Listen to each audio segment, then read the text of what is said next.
حاجی هوای تهران انقدر آلوده شده دم به دقیقه باز یه چی رفت تو چشم. ببین چی رفت تو فوتو.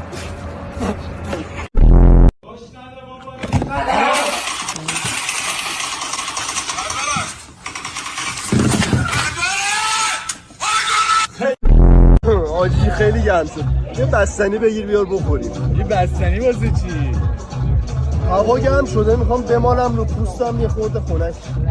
یعنی چی؟ برو بستنی بگیر بیار بخوریم صندلی ناجو نکنم تو خونه.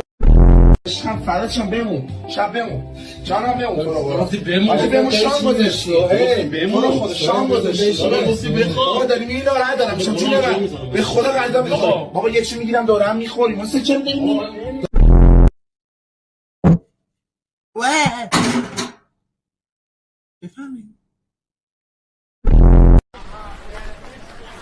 سلام یه جوک بگو. بله. میدونی وقتی چای ها میخوان همدیگر رو تشویق کنن چی میگن؟ میگن ماسالا